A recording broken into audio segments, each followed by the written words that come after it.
Okay. So, like I said, it is our responsibility, I think, as a congregation to conduct a Yom HaShoah service. And thanks to Lisa Arbor over the years and to Babette Cohen recently, we've been able to have very meaningful Yom HaShoah observances, both with the religious school and also with the religious school, and also on our own as just the adults in our community. And so this year, it would have been that much more meaningful to conduct a Yom HaShoah service as it's the 75th anniversary of the end of World War II and the liberation of the camps. It is growing that much more rare to have survivors be able to share their stories, because the numbers of survivors are dwindling year after year. And especially March of the Living, which is this tremendous event that happens from Auschwitz to March, beginning today on Yom HaShoah and then leading up to Israel for Yom HaAtzmaut next week. It's always an event that brings tens of thousands of Jews together to commemorate the Holocaust and to celebrate Israel's Independence Day. And that, of course, would have been extra meaningful this year as the 75th anniversary of the liberation of the camps. So we are doing it this way, as we have to, because of the virus. And we are very fortunate that Rita Rubinstein agreed to share her story with us, which she will do in a few moments. I have the service that we normally have done, and I will read a couple of readings first. I will light the Yom HaShoah menorah that's right behind me, and then Rita will share her story. So we will begin with a reading titled, "Give Us Strength." Lord, as we gather today on Yom HaShoah, we pray. Just a second, I'm sorry. I'm admitting more people to the meeting.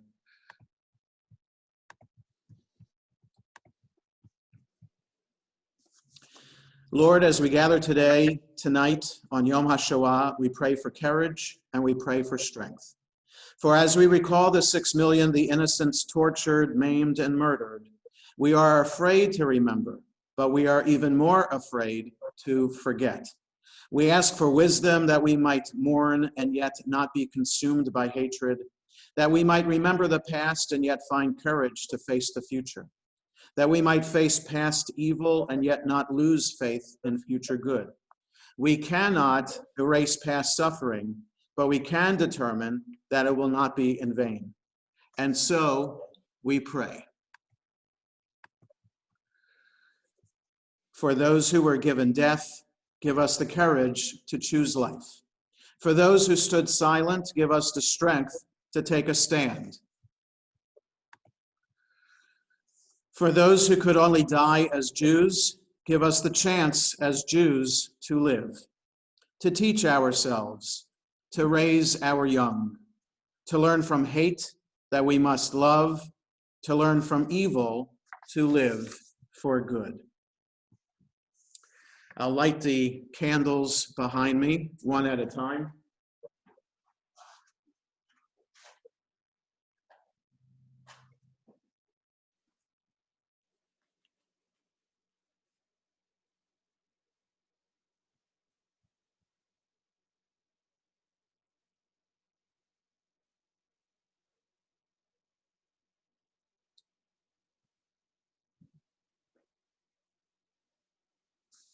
The first candle we light for remembrance. With this candle of remembrance, We vowed to remember the struggles and sufferings of the past. Hitler's goal was not to end life, but to wipe out its memory as well. If we forget those who perished, they die a second time. We will remember.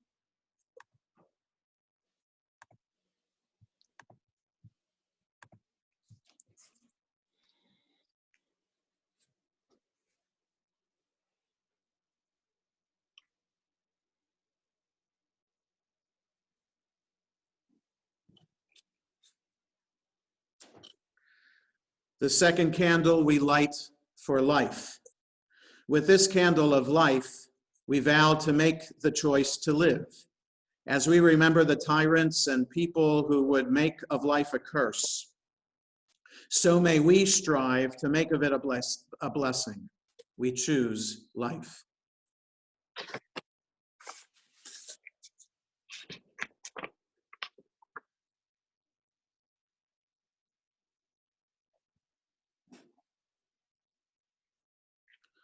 The third candle we light for Israel.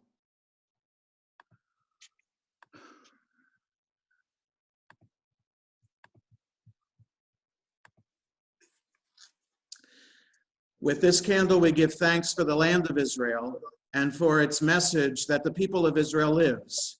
But may Israel, our holy land, stand for much more than physical survival alone. May it stand for justice. May it stand for hope. May it stand for peace.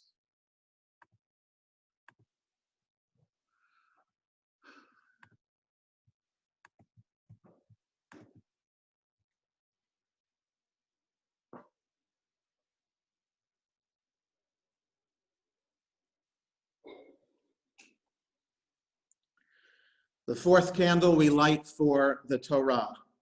With this candle, we reaffirm our commitment to the light of Torah. May we ever continue our search for understanding of our responsibilities within God's divine plan.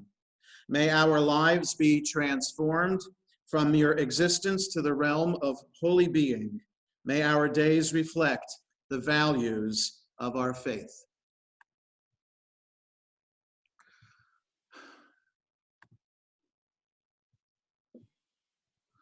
Just a second.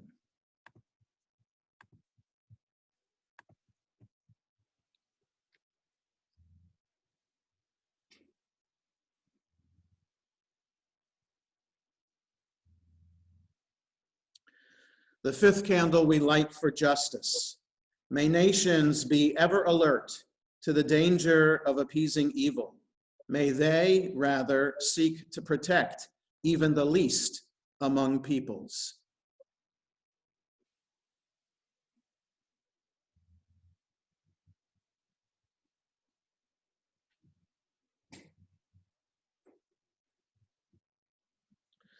And the sixth candle we light for faith. May we remain faithful to the teachings of Torah, to the word of God, and to the memory of those who perished.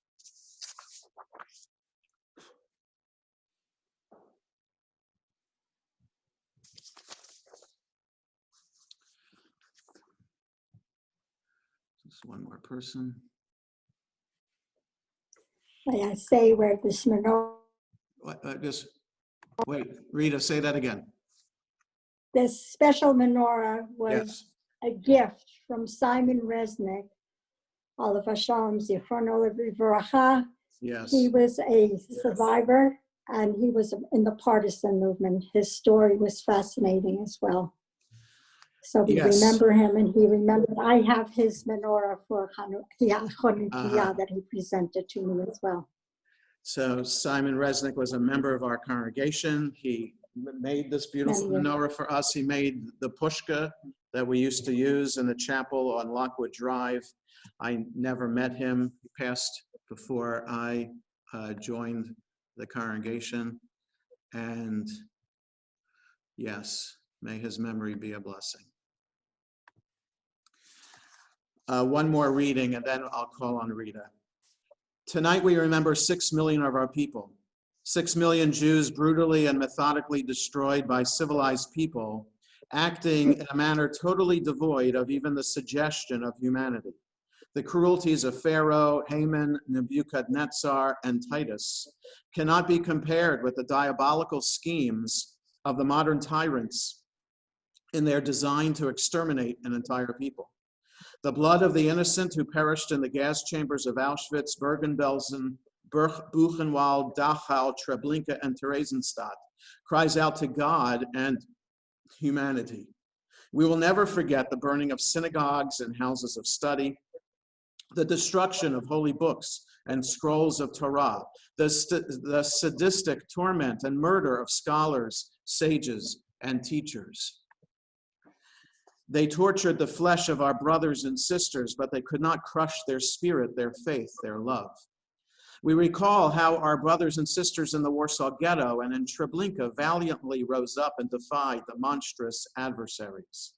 We recall the heroism of those who, in the face of unprecedented and overwhelming force, maintained Jewish life and culture and asserted Jewish values in the very midst of enslavement and degradation. Even as we mourn, we recall those precious few compassionate men and women of other faiths and nationalities who, at the peril of their own lives, saved some of our people. Truly, the righteous of all nations have a share in the world to come. O Lord, remember your martyred children. Remember all who have given their lives for the sanctification of your name.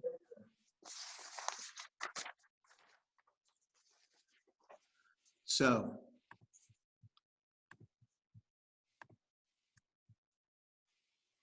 almost all of us who are on this call, and I apologize that the live stream is not working. The problem with the server or something like that, Iris said. Almost all of us on this call know Rita and know about her story of survival. But some of us who do not, we are in for something special and something very moving to hear Rita's unique story. Rita has shared her story with the United States Holocaust Museum, and she was supposed to be in Austin, Texas tonight for Yom HaShoah observance there. But because of the virus, all activities like this have been postponed. And so Rita has shared this story many times, and she's agreed to share the story with us this evening. Rita, go ahead. I'm honored to have been asked, and I can feel the virtual love and hugs from all of you. I apologize, I have a PowerPoint that goes with my story, but I did not bring it. I will send it on to Jonah and he can send it.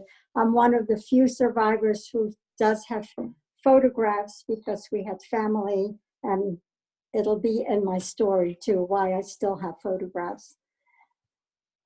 First of all, I was born in December of 1936, now you know my age.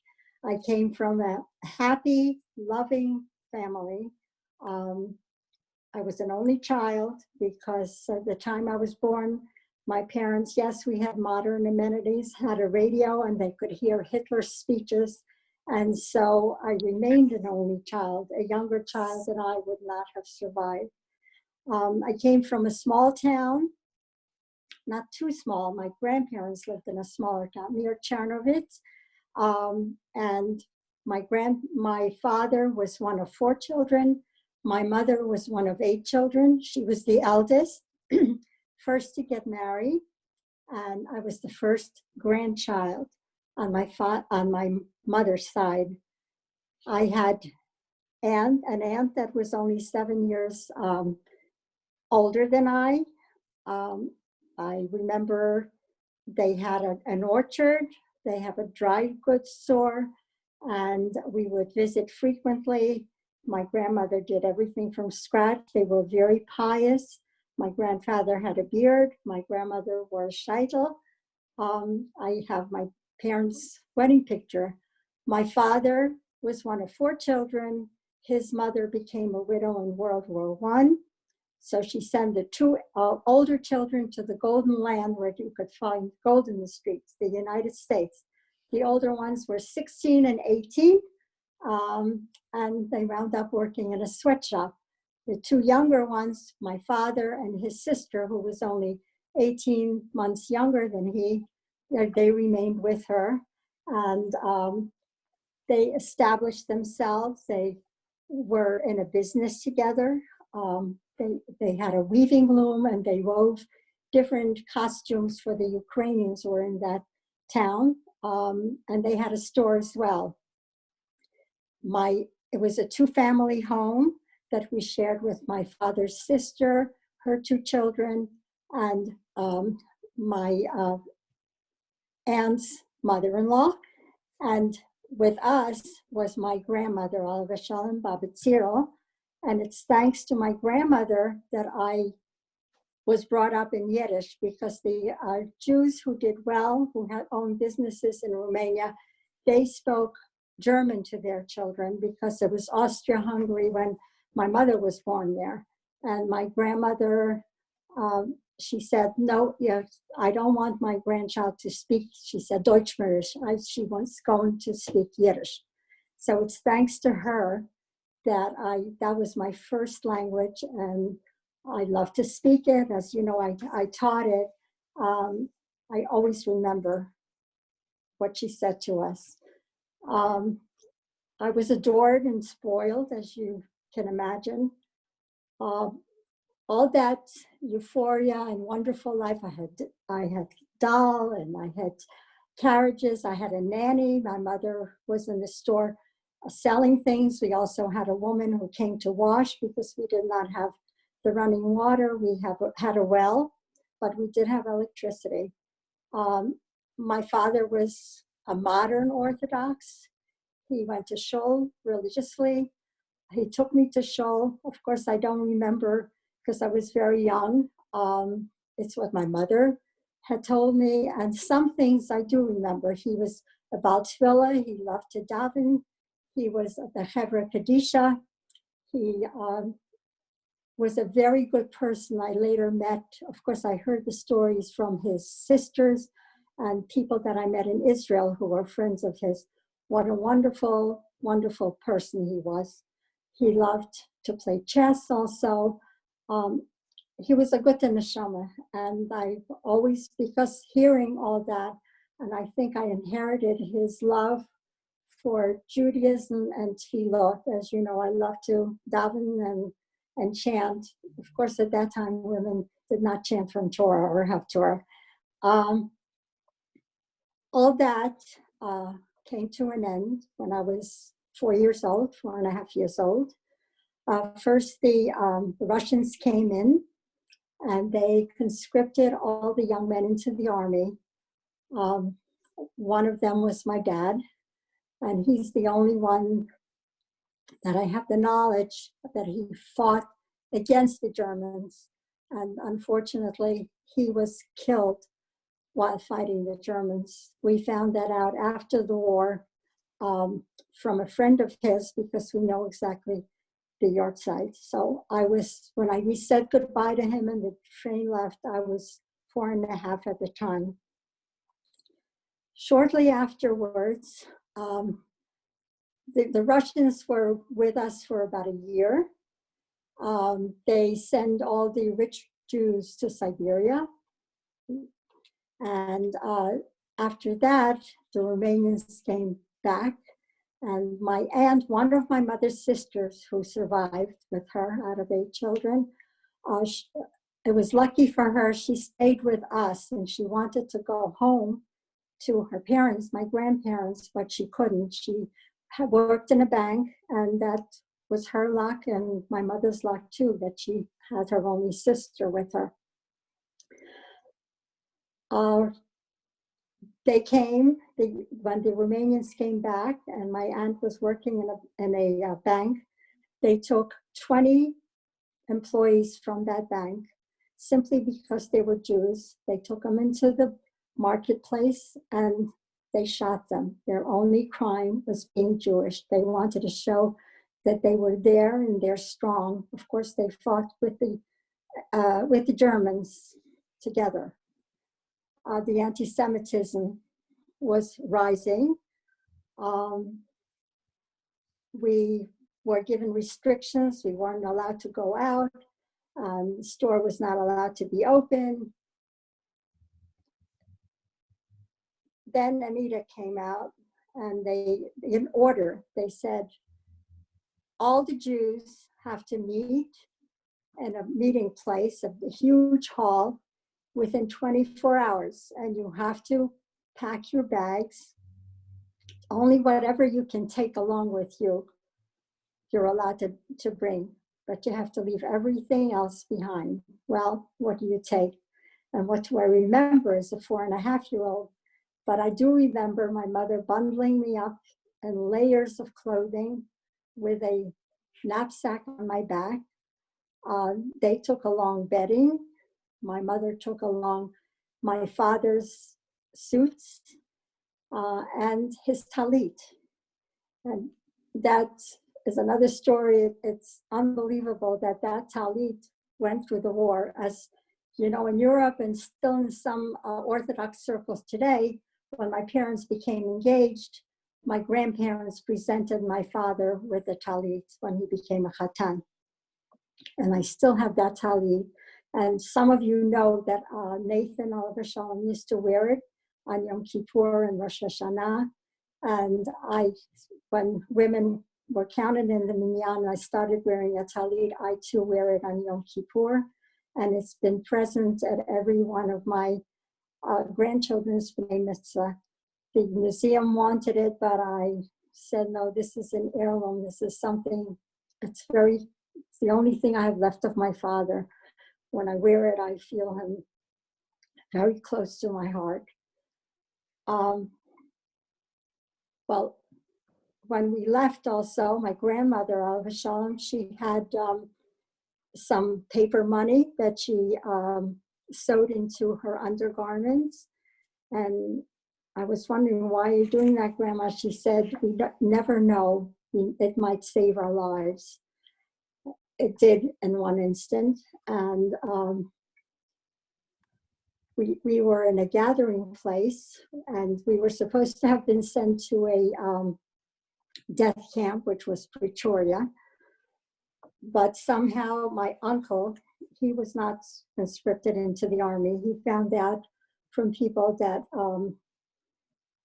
Romanian soldiers took a bribe, and they would take us on barges on a river to go to Transnistria and it was a ghetto, a Shargarot, and also a labor camp nearby. Of course, we were in danger of losing our lives, but he said, let's go there, because my grandmother's brother was there, and somehow they got word that it was not as horrible. It was not a death camp. We should try to go there. Well, we did bribe the Romanian soldiers. We were on a barge, and a soldier, even though they took the bribes, they just threw the children into the river and they drowned. And the soldier was holding my hand. At the time, I was a blonde child, and he saw the anguished look on my mother's face. And he said, don't worry, I'm not going to harm your child. I have one just like her. So this was one. There were some righteous Gentiles, thank God. I wish there had been more. That was the first time that my life was saved. We were very lucky. We came to Shargarot, very primitive town. Not town, I would say a village. They had clay huts. There were no bathrooms. But a nice Jewish family took us in. There were 9 of us, and they were 4. There was one little bedroom, and there was one big room with a potbelly stove that gave heat. We slept on floors. We slept wherever we could find a place. We were there for 3 years, more than 3 years. My aunt was taken to the labor camp. 2 soldiers came and got her. My mother, for some reason, did not go. My grandmother was with us. She was very ill, and she knew that somehow she felt my father would not be coming back. She had her 2 daughters who were in America she hadn't seen, and 1 daughter, my aunt and uncle, and the 2 children, they were with us in this room, 1-room house for about a year. Then my uncle got typhus fever, by no antibiotics, by some miracle he survived, but they saw it was not good. My cousin was 7 years older than I, and he was starving. We all were, but he was crying. He said, I really want something to eat. We only had a piece of bread and potatoes swimming in water. That was a treat. And my aunt would get angry. There was a black market in the ghetto. You could also go, and luckily my aunt was very handy with her hand. She was a beautiful knitter, and she also did a lot of needlework and tailoring. After she came back from the labor camp, she would go in the market, and sometimes she would exchange for these things and brought some bread. And my aunt got angry with my cousin. She said, why can't you steal? And he said, it's against the Torah. I will not steal. I will not steal. I'd rather starve. And so they left us, and it was just my mother and I, my grandmother, and my aunt.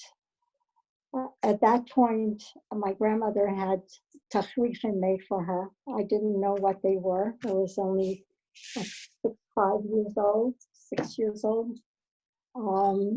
And I said, what is this? She said, I want to be buried in these clothes. And she had a little small sack of soil from Israel that she took along with her.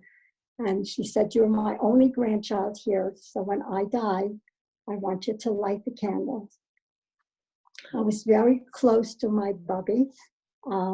She called me the Zin, and my cousin the Livana. The Zin means the sun, and because I was light, blonde, and my cousin was the moon, because she had dark hair and beautiful dark eyes.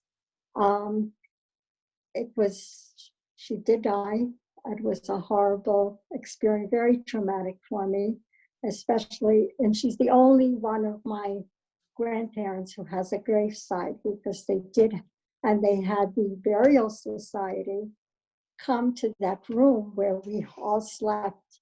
So I saw the whole ritual taking place, but they never took me to the cemetery because I was a child. They said children were not allowed in the cemetery then. To lose my wonderful grandmother was difficult. I almost lost my life also. What kept us going was the cleanliness. My mother walked about 1.5 miles to wash clothing. And being clean helped us a lot. It kept us healthy. One day she took my cousin and myself, because they made us some dolls out of rags. Children, find happiness, even though I saw death before my eyes in the streets. People were dying of hunger. You found, and yes, there was also a young woman from our town who formed a little preschool, and she taught us some Hebrew songs. And I was thrilled when I was able to say I had some lechem and shemen, a little bread and a little oil that day. In any case, I'm digressing a little. When my mother took us to wash the clothing, my cousin suddenly said, oh, look, Aunt Tina, Tabo was her name. I see a little girl and the water in the lake. The little girl was I. My mother didn't know how to swim. I didn't know how to swim. So she threw a sheet to me, and I held on to it for dear life.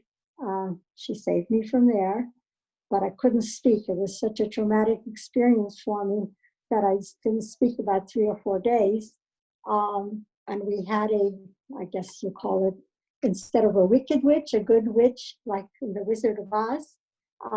And she came and broke an egg on my forehead. She made some abracadabra sounds. These things somehow I remember. And she told my mother, she said, "Don't worry, your child will speak again." And sure enough, I did. We stayed there, as I said, 3 years. But when the front was getting closer to us and with the Russians, the noises were horrible. To this day, I hate very loud sounds or thunder. They frighten me. And also German shepherds frighten me because I used to see them chasing Jews. For a long time, when we were invited to a friend's house for dinner and they had a German shepherd, they knew they had to take them to the kennel because I really was scared to death of them. When the front got close, we had to have a place to hide. And the people that took us in, they had family that had a sub-basement. So about 20 or 30 families went in the sub-basement. And a child he was a teenager, and he heard the noise was getting unbearable. He said, "I'm going outside," and everybody was worried that he'd be killed. Or he said, no, I have to go outside. When he came back, he said, "The war is over." And we thought, he's hallucinating. Can't be over. He said, yes, the Russians are here, and there's drinking and there's dancing. And we went outside, and the war indeed was over. Well, we should have been euphoric, right? Well, we were happy, yes, that we could go. Where do we go? I guess we wanted to go home to see who survived and who didn't survive because families were separated. We didn't know what happened to my grandparents, our aunts and uncles. We went home, and the journey took us along. We went on freight trains. We got to Chernovitz, which was the big town near Vashkauti, and my aunt knew somebody, a Christian woman, whose father was a Ukrainian priest or whatever, soldier. And he said, "We'll check it out. We'll check out your town." We went to the big town, and he did. And he said, "Okay, I'll get you on a train." He got us on a train, and you'll go back home. Home. Well, the Iron Curtain started setting in, and we could not get into our house. They made it into a silo. They had grain products there. And my mother asked the guards who were there, "Can I please go in? I just want to have I hid an album of pictures." And the money she didn't tell them about, but it didn't matter to her. They said, "No, you can't." But she said, "My husband was a soldier, and please, I just want to go and see if I can find the album." They did let her go in, and she found the album. Of course, the money was gone, and we could not live in that house. This acquaintance of my aunt's, he got us into my great-grandparents' house. They had a house in our city, and we lived there. I went to a Ukrainian school. That was my first taste of school. I think it was a kindergarten or first grade. I can't really remember. It was about a mile and a half away. The winters were horrible. They indoctrinated us to love Stalin. We had to kiss Stalin's picture. I remember there were very few Jewish children in that school. I had to learn Ukrainian. And instead of celebrating Christmas, they celebrated Ded Moroz, which is Father Frost. And I had to recite a poem in front of this tree. I was scared to death, but I did recite it, and I guess I was a good student because the soldiers looked at my report card and they shouted out. It was wonderful. Well, we found out my father's friend came back from the war, and unfortunately, we found out that he was killed. My mother and aunt wanted to know what happened to her parents. So they went to the village, and the same people who used to do business with my grandparents, they were neighbors. My grandfather would give them credit for their holiday. There was a special exhibit in the museum. I don't know if any of you saw it. They were Our Neighbors Are Friends, and how neighbors could turn against you. I submitted one of the pictures of my father and all the people that came to his store and employees in the costumes, because they're the ones that turned. What happened to my grandparents, they gave my mother a blow-by-blow description that the farmers with farm implements, they had my pious poor grandfather watch as they killed them with the farm implements, his children and his wife, and the following day, they killed him. My mother was starker wie Eisen, they say stronger than iron, to learn that her husband, she was only married 7 years, they had a wonderful marriage, her parents and her siblings were gone. We had a Jewish underground. They falsified papers for us. We saw there was no future for us there at all. We didn't have anything left. So they had falsified papers and saying that we were from Poland. And so my aunt started working in a bank, which was also run by the communists. We had the false papers, and there was a guard who recognized us because his mother was the midwife to my grandmother and helped to deliver the children. But there was another case of a righteous Gentiles. He didn't say anything to the other guards. We looked over our papers, we were okay. And they kept my aunt to the very last minute. We were on the train ready to go, and then they finally let her go. Well, the journey, where were we going? We were going to Germany, to displaced persons camp. It took us what would take maybe about 4 or 5 hours or less. It took us 3 months because we had to travel illegally. We traveled at night. We had to cross many borders. We posed as Greeks. As Greeks, we said, "Mayim, mayim." We showed them we wanted some water. It was a long journey. We went through Poland. We went through the Czech Republic. My aunt met her future husband. He was an Auschwitz survivor. We finally got to Germany, to Munich, and life was reborn. We were in a DP camp near Munich in Feldafing. People were getting married. Babies were being born. Schools were established. There were trade schools. In one camp, and you think we'd have luxurious dwellings? No, they put us in barracks but we were free at last. We were free.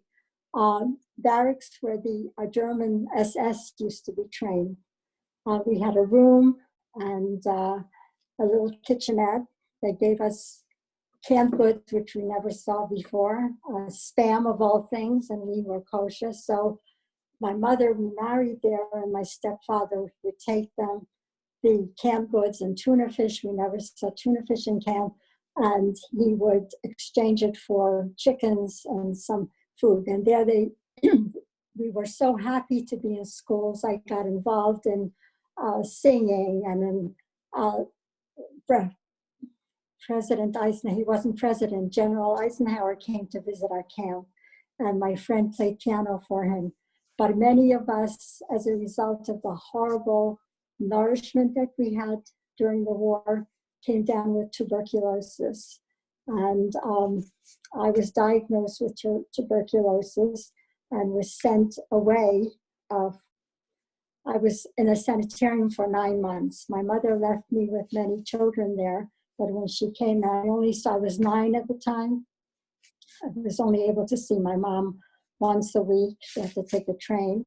I was in a sanitarium where they had anti-Semitic nurses, and I think my pain tolerance comes from that period, because every time they tried to do a test, they said, "Oh, it's going to hurt you very much." And I gritted my teeth and I said, "No, it won't."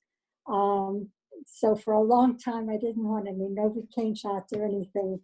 My kids call me a martyr, but I just was able to tolerate. Thank God I was able to tolerate pain. The HaShoah, I remember it was formed, came to visit me, and they brought me all kinds of things to do, craft. They had to perform surgery on me. I needed streptomycin, but they only gave it to children who had cancer, not cancer, tuberculosis of the bones. So they put me in quarantine. When my mother came, she asked where I was, and they put me in quarantine because I was highly contagious. So they had to perform, but my mother had great uncles in New York, and then my 2 aunts. They didn't have much money, but she said I needed streptomycin, that would save my life. They did get it for me, but my mother brought the medicine when I was already on the operating table. They had to collapse one of the lungs. I still have a card to remind me of that. But my mother also said she wished she had letters that I had written to her, because I was acting like her mother. Don't worry, I can see a bird and I'm doing fine. And even though the conditions were bad, I had a positive attitude because we were free of the war. Then they felt to cure the TB, they would feed you and feed you and feed you. And I got packages from the United States. But Baruch Hashem, there was one very lovely doctor who spoke with my mother. She said, "Don't worry, I had tuberculosis. I have a family. She'll have a family someday." And she was correct. I was there 9 months. I came back, and we had a lot of shlichim. I learned my Hebrew history, and my Zionist roots started right in that camp. Because I'll never forget May of 1948, when Israel was declared independent. The remnants, those children, there were 100 children in the school. We made a big bonfire, and we sang and danced around that bonfire all night long. There was finally, we didn't have to say, "V'yahin solichkein, where can answer me, or where can I go, who can answer me?" We finally had a state. We had a country of our own.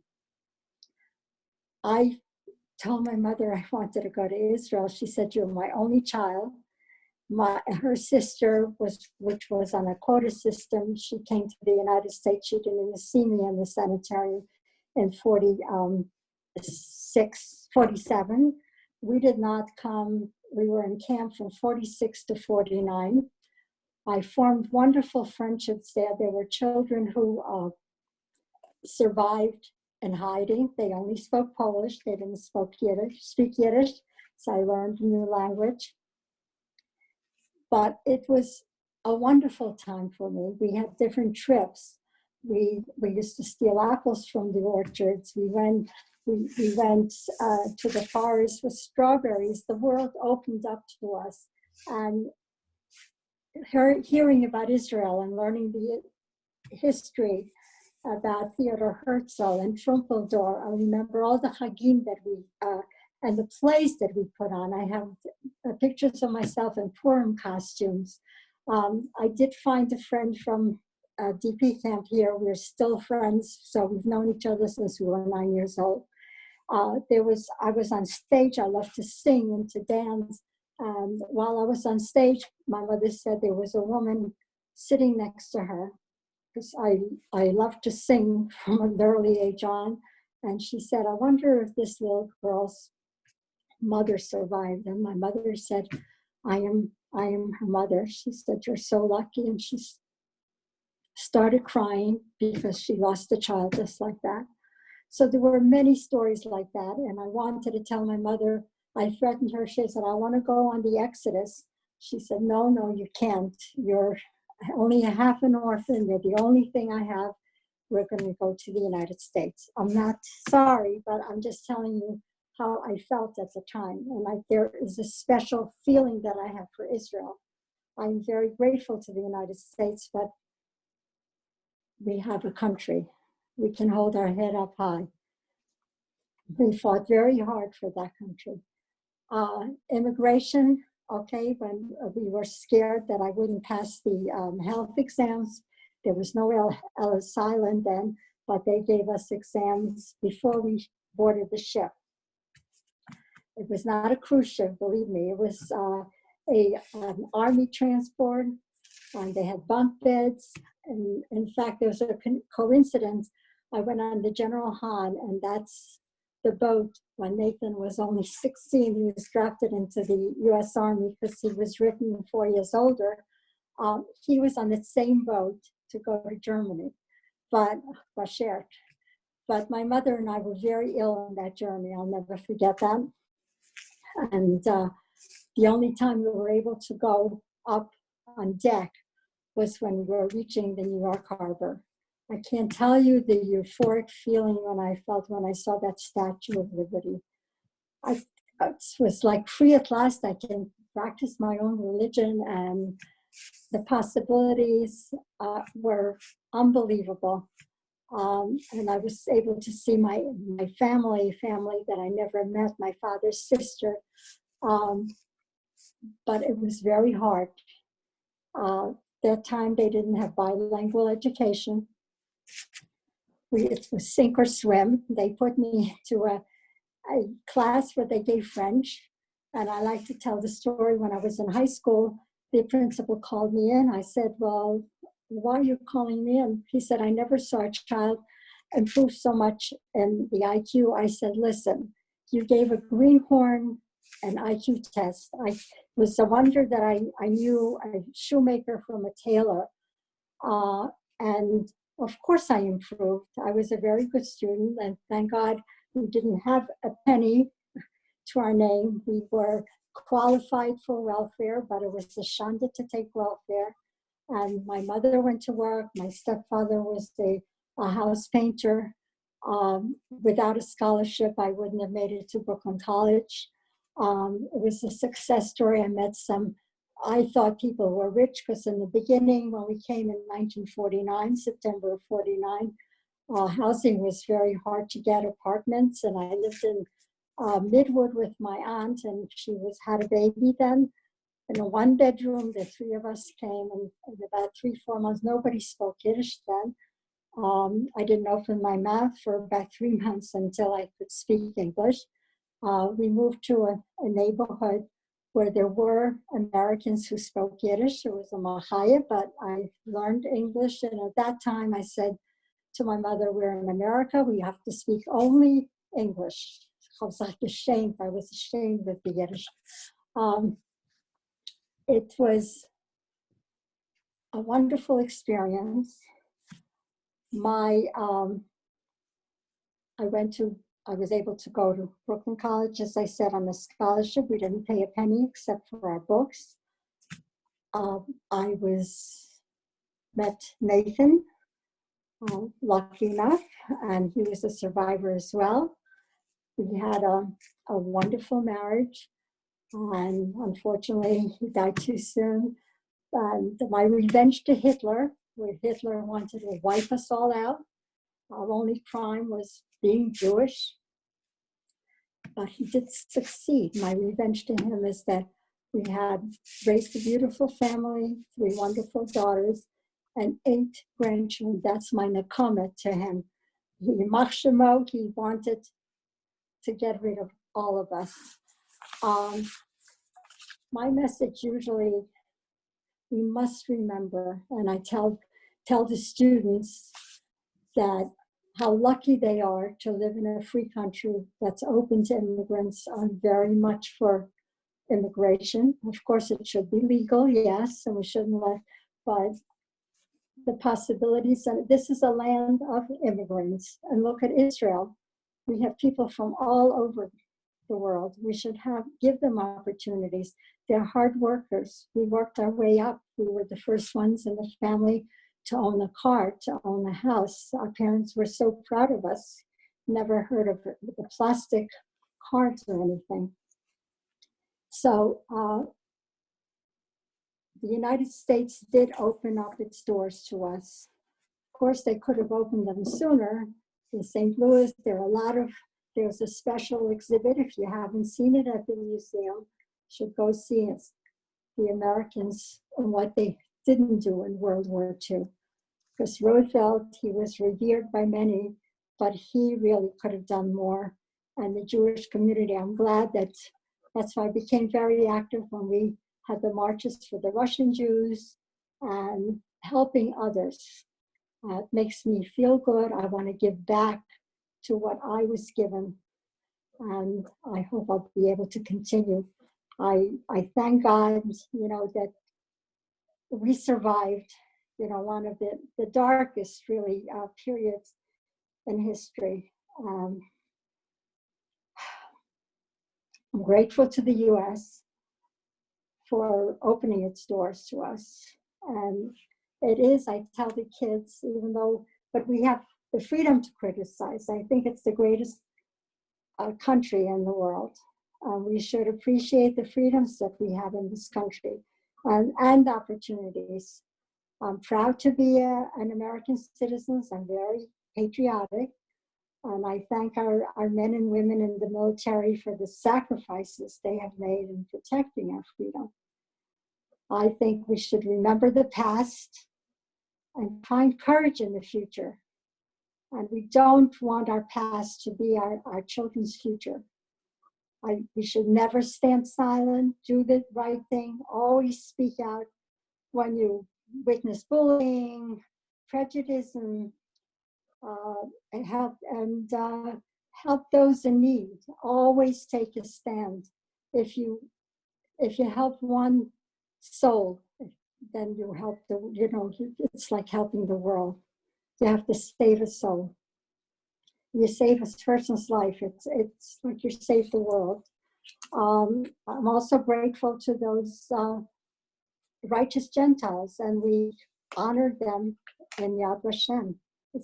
They should be honored. I'm dedicating this talk to my father, all my family members that I lost, and all of the Jews were our family members. Our 6 million Jews, 11 million, but 6 million simply because their only crime was being Jewish. And the door by door, I hope many of us, I'm one of the younger survivors, and it took me a while to speak, but my friend who is an archivist in the Holocaust Museum, she encouraged me because there is a sort of a hierarchy among survivors, but we all have a story. She said, you may not remember, you may have fragmented pieces of memory, but you lost your childhood, you lost your father, you lost family members.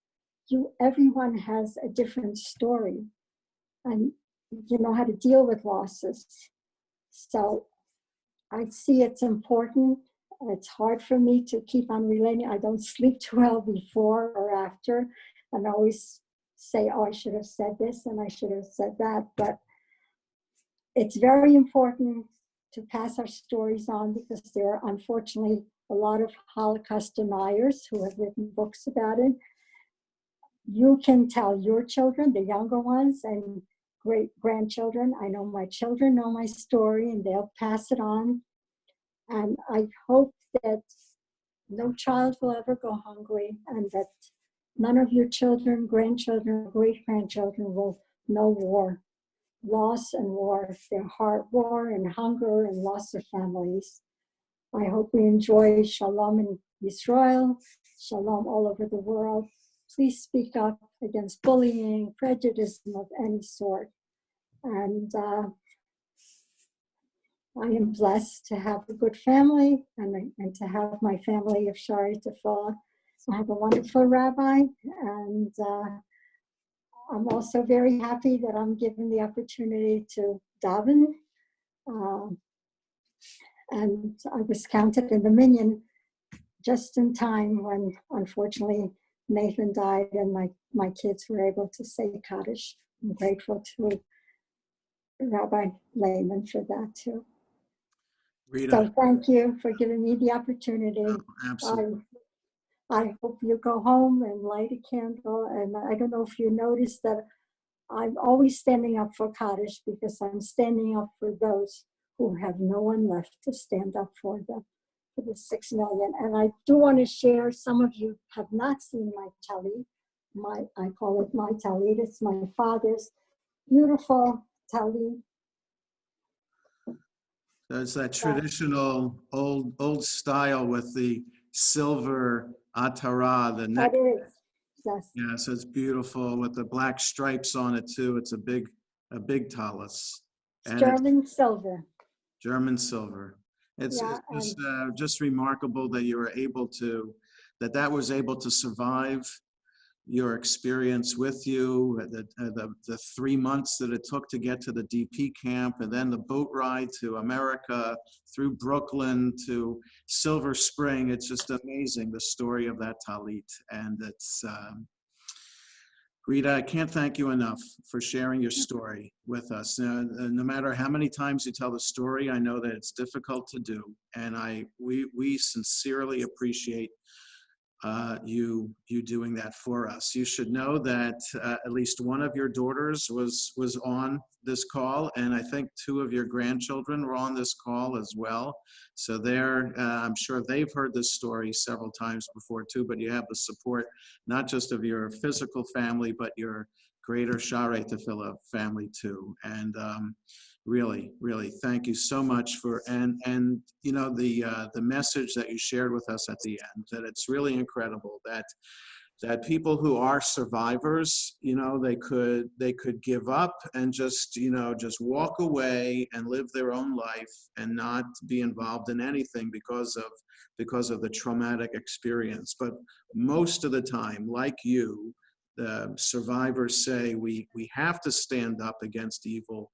We have to fight for justice, for social justice. We have to support Israel. We have to be involved in all of the righteous causes. And that's just a remarkable testament that, that to you and to your fellow survivors, that despite what you experienced, there's still hope and faith in a good and just future. And so thank you. Thank you so much, Rita. If there are any questions, you can see me on Shoal, and I'll send the pictures. One last thing, I was asked, as you know, I've been working as a volunteer for 10 years now at the museum. They asked survivors by Zooming how we celebrated Pesach this year. Oh no, how we celebrated, I'm sorry, Pesach during the war. Yeah. I said Pesach during the war. So I said we were lucky to have a piece of bread. Who even knew when it was Pesach? So if we survived that, yes, we're inconvenienced now, and it's a terrible virus, and I hope that we all stay safe. But please stay safe, be a little patient. We will survive that. We survived much worse, and this too shall pass. Think positive. Yes. Thank you, Rita. We'll conclude the service now. As Rita said, you know, we have opportunities to have a discussion with her when we're together again in person, to be able to give her a hug, to thank her really, really sincerely for sharing her story with us this evening, and we can learn more as well when we're together in person. I wanted to conclude with a special El Male, the memorial prayer for the 6 million, and a special Mourner's Kaddish that has the names of some of the camps and other communities destroyed during World War II, and then we'll conclude with with HaTikva. So, El Male Rachamim Shochen Bamromim Hametzei Menucha Nechona Tachat Kanfei Hashchina B'ma'alot Kedoshim Etoharim Kezahar Harakia Mashirim Lenishmot Kol Achenu B'nei Yisrael Shenitbechu VaShoah Anashim Nashim V'taf Shenechneku V'shenisrefu V'shenehergu Shemasru et nafsham al kiddush Hashem Began Eden tehei menuchatam Anabala harachamim Hastirem b'seter kenafecha la'olamim Utzro b'tzor ha'chaim en nishmotehem Adonai hu nachalatam V'yanuchu v'shalom amishkavotehem V'nomar Amen. Amen. Exalted, compassionate God, grant infinite rest in your sheltering presence among the holy and pure. To the souls of our brothers and sisters who perished in the Shoah, men, women, and children of the house of Israel, who were slaughtered and suffocated and burned to ashes. May their memory endure and inspire deeds of charity and goodness in our lives. May their souls thus be bound up in the bond of life. May they rest in peace. Amen. Amen. Amen.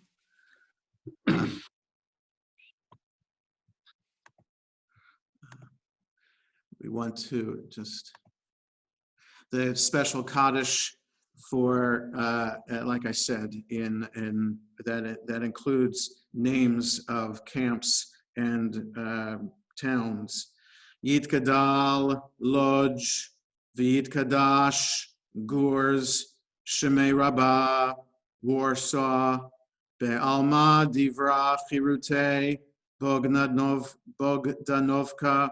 V'yamlich Malchute, Ravensbrook, Bechayechon, Uviyomechon, Vilna, Uvachaye, Dechol Beit Yisrael, Treblinka, Ba'agala, Uvizman Kariv, Chelmno, V'imru, Amen.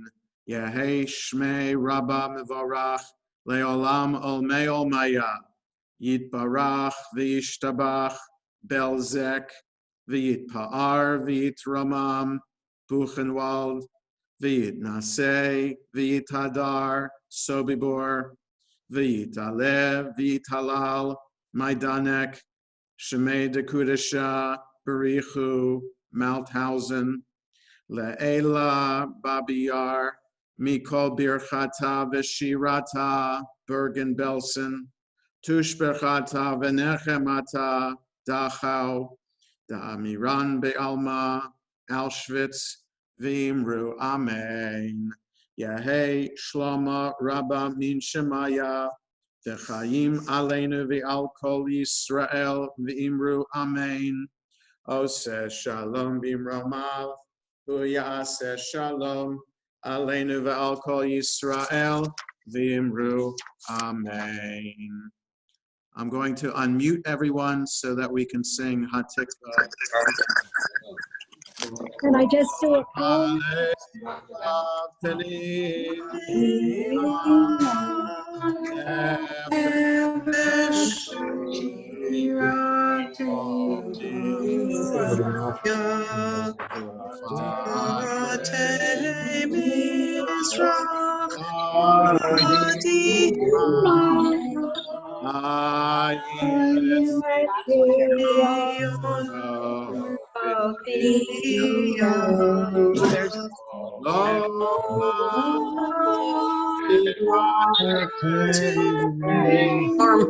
Look at Rita,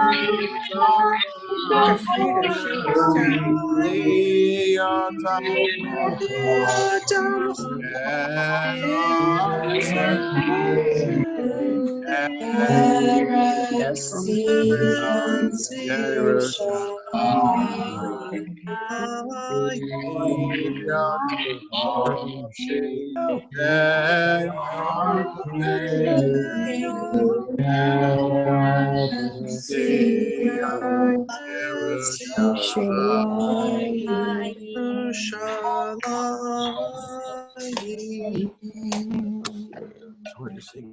So I want to thank everyone for participating.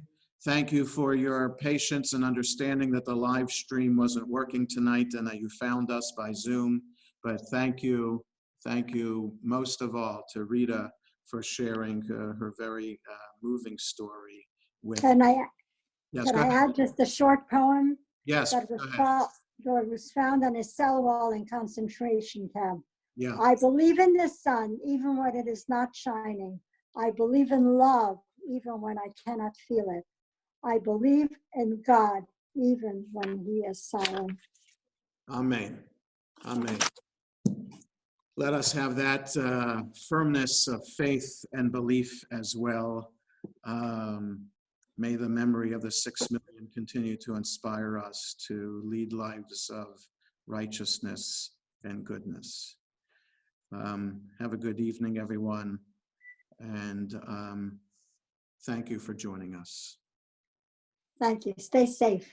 You too. Thank you, Rabbi. Thank you, Rita. Thank you, Rita. Bye. Thank you, Rabbi. Thank you. Good night.